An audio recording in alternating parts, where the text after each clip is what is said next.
Hello, everyone, and welcome to Harv's World for the next episode of Off the Grid. That's right, we're finally back in the Willamina Forest. And, well, things are not quite what I expected them to be.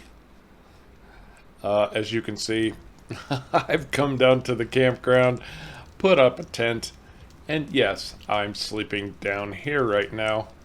Lengthy explanation, I will get into it. Let me put this fire out, though. There we go. Grab my keys and head up to the homestead where I'm sure Kevin is already working. Yes, I will get into it. I really will. Let's just start off by saying that yes, Mrs. Nelson is still there, and I always the consummate gentleman. At least I try to be. Well, the cabin is just too small for both of us, I'll be honest. And she's a lady. She needs a little more privacy than a lot of us guys would necessarily. I'm not trying to be sexist, nothing like that. But, you know, she comes from across the lake. She's one of the well-to-do frou-frou types. Anyway, I'm not getting into it. All I know is she's still at the cabin. I have given her the run of the cabin because, frankly, that's just who I am. You know Harv. Harv's always trying to help people. And people in need, doesn't matter who they are. You know, back in the day, and I still need to get a hold of Chuck. I haven't talked to him in a while. Maybe I'll do that today. But, you know, back in the day, come on, Harv, give it the program. I always used to say I wanted to be a Chuck. Chuck was the guy people went to when they had a problem. Chuck was the guy people went to when they needed a solution. Chuck was just the guy people went to, and that's how I got to know Chuck. You know, he helped me out a lot in the beginnings here in the forest, and I always said if I was ever going to be anything, I wanted to be a Chuck. Well, I've kind of, you know, be careful what you wish for,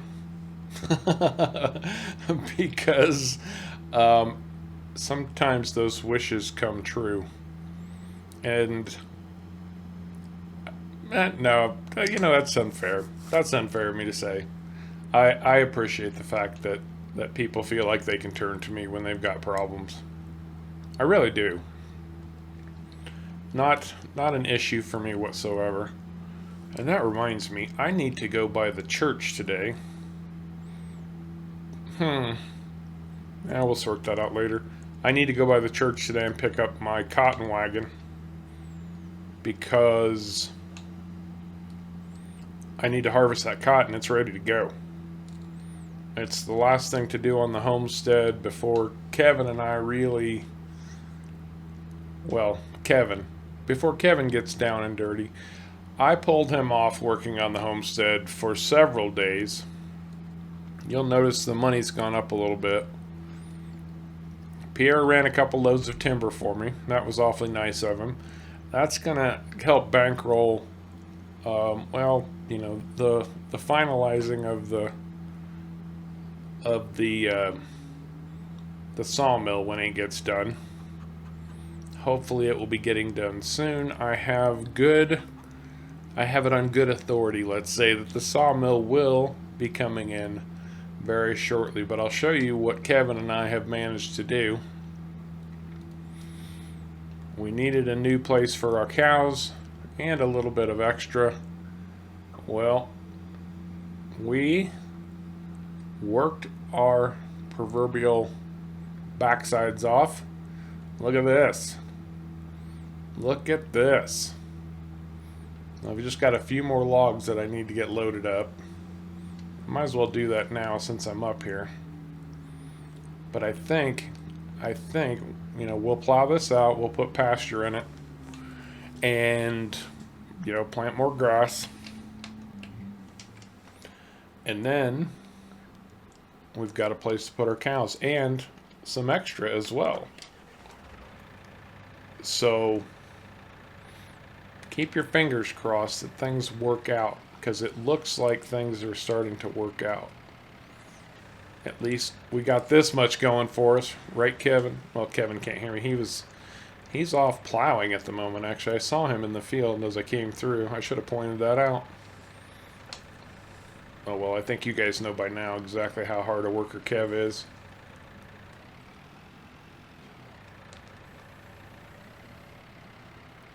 Hopefully, this won't take all day in a month of Sundays.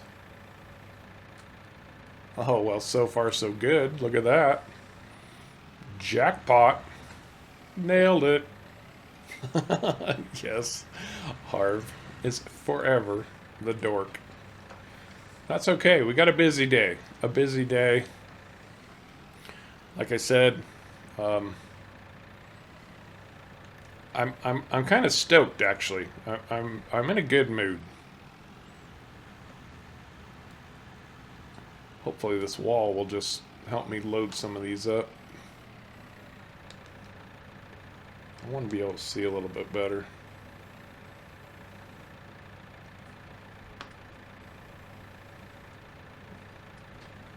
Let's see what that'll do for us.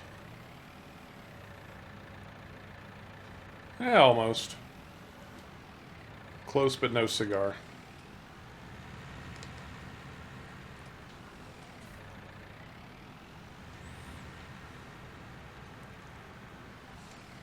Yep. Keep the camera still.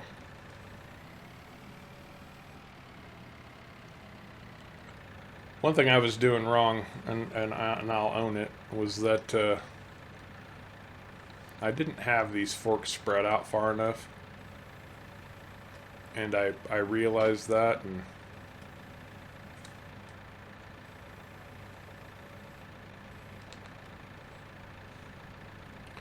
oh, that's how you're going to be. Alright. Well, I have means.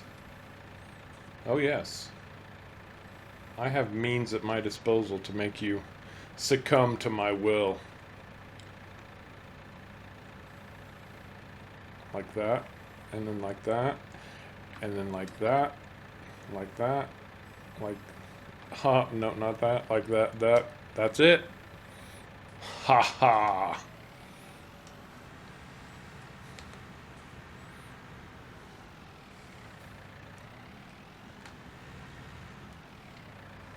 Come on, Harv. Oh, oh, oh. We're off the mark.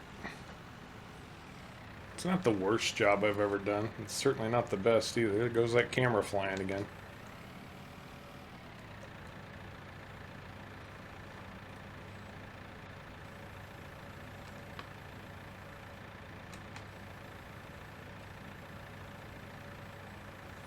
Okay, there we go.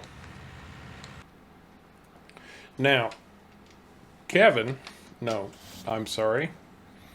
Now I got too many people to keep track of. Mrs. Nelson, Kevin, Pierre, Hugo, Chuck. Who is there anybody else? Anyway, Pierre has been down to Harveston. He hasn't had a chance to work down there in a while. I'm going to check on Kevin real quick. Hasn't had a chance to work down there in a while, but he is still contracting with those folks. And anyway, he one of the folks down there, apparently, because we don't go down that way very much. Yeah, look at that. Kevin is on it like a car bonnet. God, I love that guy. Anyway, apparently, while we've been busy doing other things, Pierre working for Hugo and occasionally me, and of course, you've seen everything, how busy I've been. Well, he said that someone had built up one of their lots, and I needed to go down and look. So that's what we're going to do. run down there real quick just to see. He said it was lot 6. That's all the way in the far back, and that was Mr. Tansley's lot, as I recall, James Tansley. Well, it doesn't look like Mr. Tansley is home just at the moment, but check this out. Right under our noses. So I guess, so Pierre stopped in and talked to him for a minute. This is an interesting story, actually, and I don't think he's quite done, but it's not bad. So apparently this is a historic house. Who knew? And the interesting part about this historic house is, I don't know if you guys have heard of this before, but sometimes cities will take possession of property or state, county, and what they end up doing is, you know, for what, back taxes, whatever, what they end up doing is trying to get rid of the house. They need to sell it to get, you know, the tax money out of it. Well, if it's an old house that's not in great shape, or you know, it's something nobody's interested in, what these government agencies will do is they will offer to sell the house for some ridiculously cheap amount. Like, I've seen it as low as like $1. We'll sell you this house for $1. Now, the catch to all this is you have to move the house. You can't leave it on the property. So the state or the county or the city or whatever will keep the property. They just want the house. And rather than tear it down and dispose of it, they offer it to people if they want to move it. And it can be a much more reasonable way to get an existing home if you can afford to move the house, which is no cheap proposition, let me tell you. But it's still a heck of a lot cheaper than building a house. You know, you got to buy the property. Property is expensive. Sometimes buying the property is the most expensive part of building that house. Anyway, not to put too fine a point on it, apparently Mr. Tansley fell into one of these deals. He got his house and had it moved to his lot right here in Harveston. So that's pretty cool. That's pretty cool. It's a little bit beat up. It's a little bit rough around the edges, but darn it, it works and I like it. That's right, you guessed it. I ran to the church. Picked up my cotton wagon. Luckily they had emptied it. Now I haven't talked to Lisa Helen about this at all. Not even a little bit. You know, I don't, she's not the kind of person that would say, oh, well, you know, I don't care about those needy fools. They can't. No, she's not going to do that. So it's not like I'm going to not provide them with the cotton that's growing. That's between she and they. So that's not even an issue for me right now. Look at that beast of a harvester. Good Lord. I need to get the Ursus out of the way. Poor little Ursus. Maybe the Ursus will come out to play today. This guy has been around forever. There's nothing that will get me to get rid of the Ursus. In fact, the Ursus is running low on fuel. I'm going to park him right here by the fuel thing. There we go. Just about like so. No, I just want to fuel him. Shut her down. Because I need the cotton harvester. I hope I can sneak it out through this little gap here. I'm sure I can. This thing is just kind of creepy.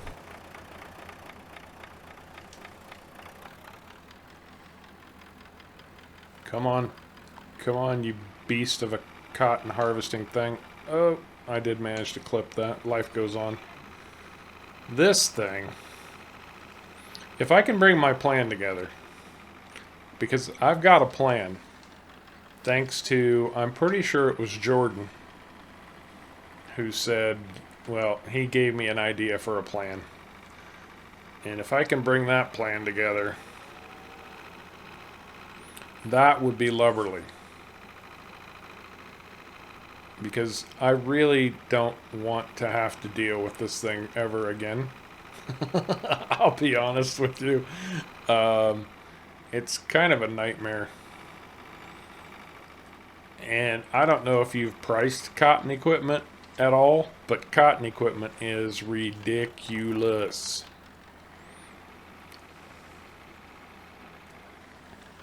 And if you're not going to do 7,000 acres of cotton, you might as well just hang it up. Because it's not, you're not going to get anything. In fact, I don't know how much we're going to get off this small field, but it'll be enough to make the church folk happy. It better be enough to make the church folk happy after they hassled me with their bloody phone calls. Right? Yeah, you know what I'm talking about. Keep it in line, Harv. Straight down that row. That's right. There we go. So, you're all probably wondering at this point about what the Lisa Helen deal is. No, there's nothing going on between us. I'm going to tell you this right now. Nothing like that. In fact, I don't even know her that well, other than I agreed to plant some bloody cotton for her.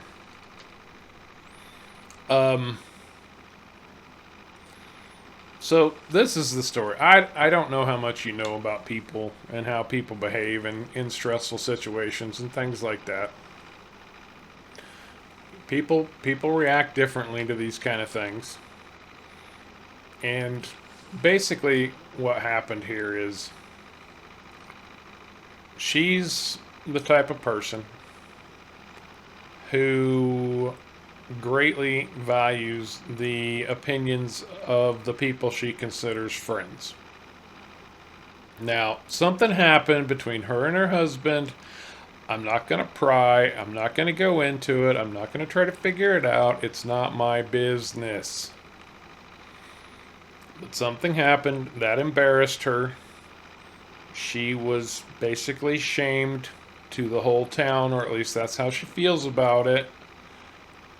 And because of that, she has run away, for lack of a better definition. She opted to get out of there for a while so that she could have her privacy. And I can't blame her for that. I don't fault her for that in any way. It's just that, and especially people who travel in very social circles, you know, the opinions of other people really matter. Anyway, she had nowhere else to go. It was late, and I've mentioned many times how far away we are from any kind of civilization. I mean, we're a good 7 hours from the nearest place you could really call a town. Now, are there places that she could have stayed right there in Willow Bay? Yeah, absolutely. But she was ashamed. Whatever happened between her and her husband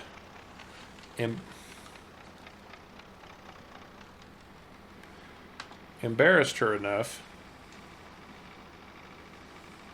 that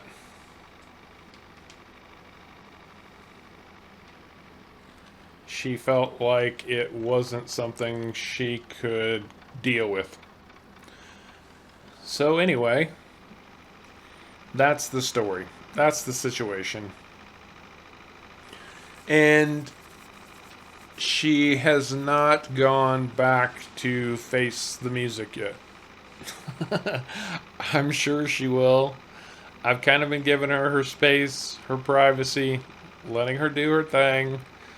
I'm sure she will get into it when she's ready. Enough said. I don't want to be a gossip, but that's the situation. So with that said, I'm going to get this cotton harvested. That's all there is to it. There we go. Cotton is off the field. About 1,600 liters. That ought to be enough to keep the Chirks folks going for just a little while. I hope. Because I'm not planting anymore. I got a plan. Plants are coming up all over the place, let me tell you. Look at old Kevin going to work out here. He's got this field plowed and he's already planting it up. That guy never stops. Now, if I have my druthers, I'm going to tell you, this is an interesting little piece of equipment, but it's either going to get shipped out or collect dust. That's the truth of it, I swear, because I'm kind of done with the cotton. I'm not even going to put it in the barn. I'm going to park it out by the fence. When I get my cotton trailer back, we'll see. We'll see. We'll see. All right. I guess. Well. Oh, there goes Lisa. Bye, Lisa. I hope that's a good sign. I really hope that's a good sign. Go, Kevin. Go, Kevin. So Kevin tells me he's got a plan. He tells me he's got a plan. He's got a couple of plans. So first off, I'm sure you remember our potato field. I don't know that I showed you any of our harvesting efforts on that potato field, but it was brutal. It took the better part of a day to get that little tiny field of potatoes harvested. It was not pretty. And that field gave us 225,000 liters of potatoes. Let me tell you, that's a lot of freaking potatoes. I'm not terribly concerned. I'm not terribly concerned about keeping my truck or my equipment in good shape at the moment, apparently. Anyway, so Kevin apparently found a buyer for some of my potatoes. Some of my potatoes. Which I was shocked and amazed. I really didn't think this was even a possibility, but the man knows his job. So I told him I would make that delivery over in Willamina, mind you. Gonna be a lot of trips to Willamina today, I swear. Look at that. He's already started on his second field of planting. He wouldn't tell me this time what he was planting. He wouldn't do it. I'm suspecting whatever it is, it's going to be interesting. Alright, here we go. This is where Kevin made a deal, apparently. I think I did it wrong. Oops. Oh well.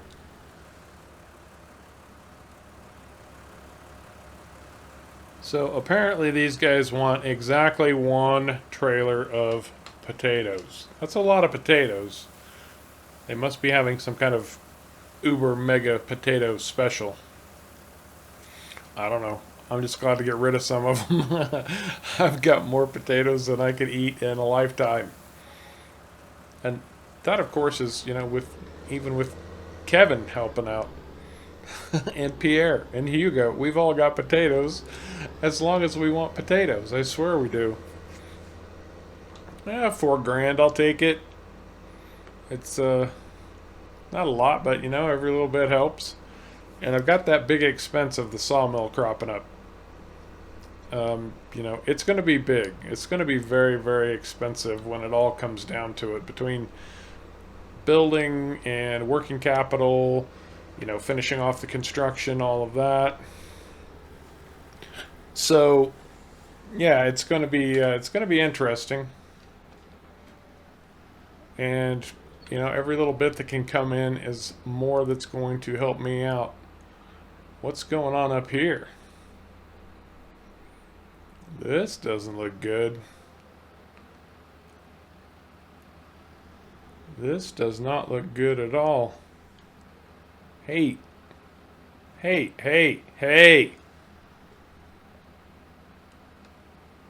Yeah, that's I gotta see what's going on. I gotta find out what's going on.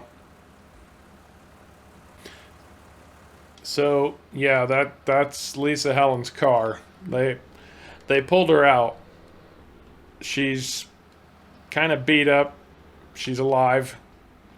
They kind of forcefully asked me to get the heck out of Dodge. I don't blame them. There's nothing worse than gawkers when you're trying to do your job. I don't know what happened. They don't know what happened. Hopefully, we'll all find out what happened. I hope she's okay. I just hope she's okay. Oh, man, it's always something, right? Well, this is not about me. This is about her.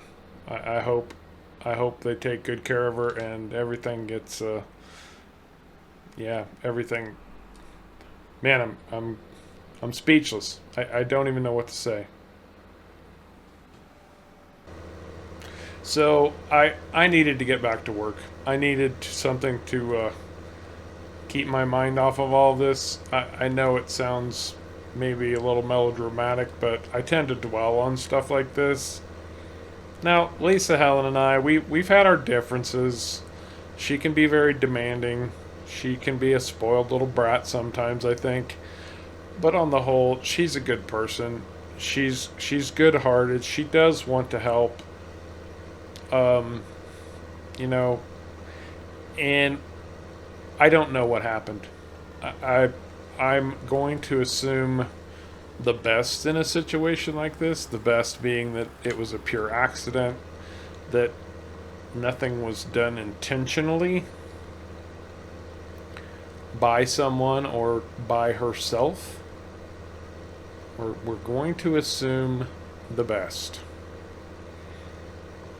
If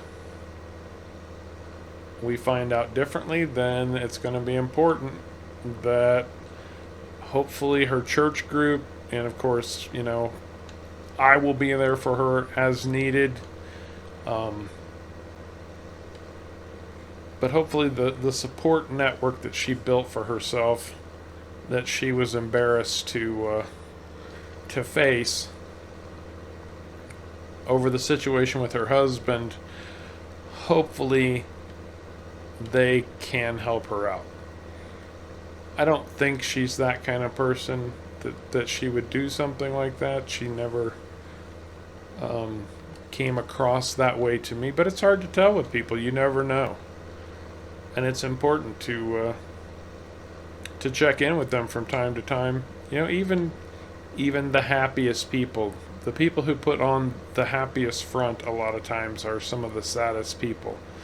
And it's always a good idea to check in with your friends and make sure that they're okay. Be there for them. Just, listen to them. Anyway, I'll do anything I can to help her.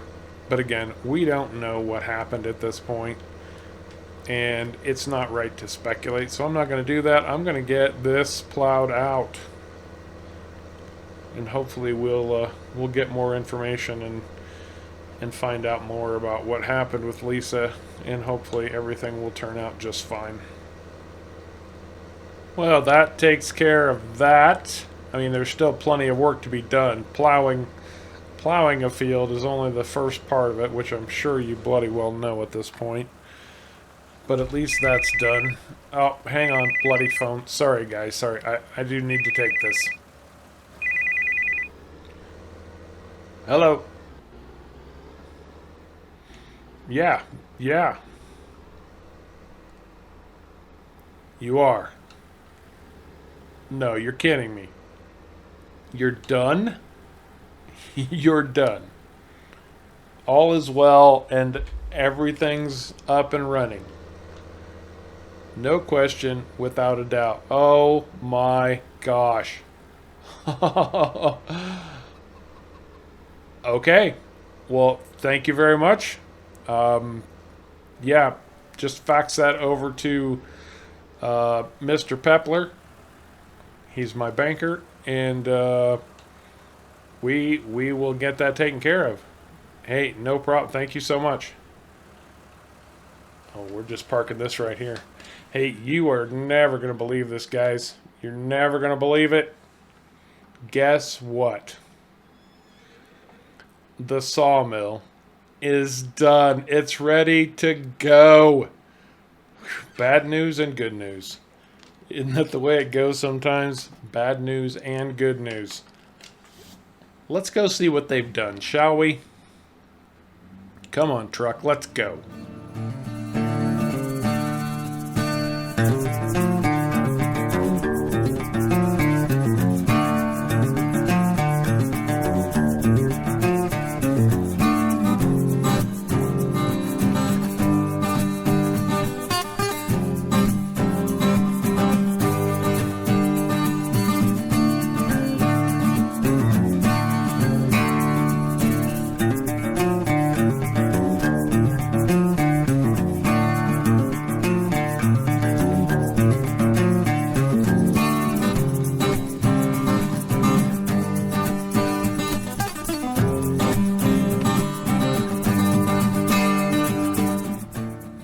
I don't know about you guys, but I am pretty stoked.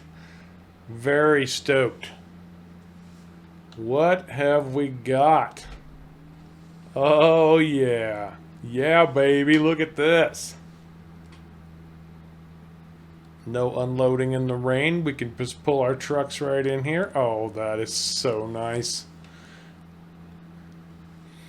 Got some room in back to store equipment. That's exactly what I asked for.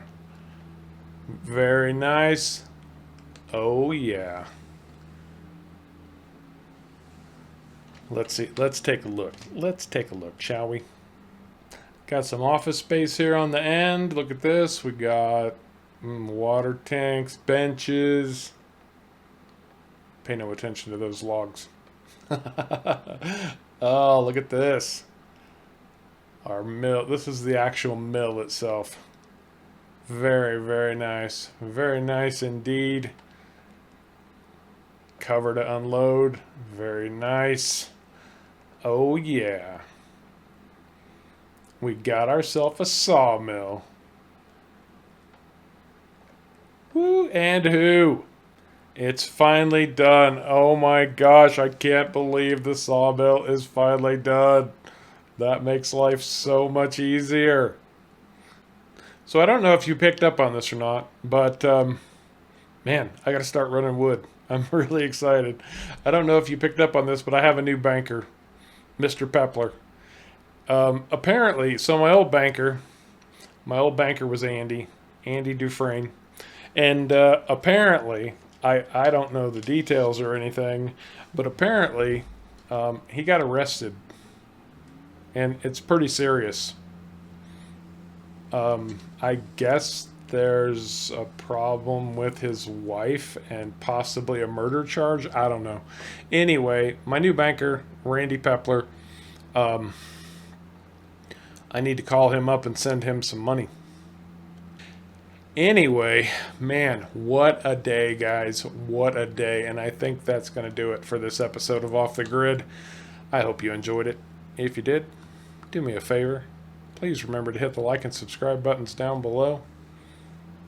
As always, I very much appreciate you coming along for the ride. And until next time, take care.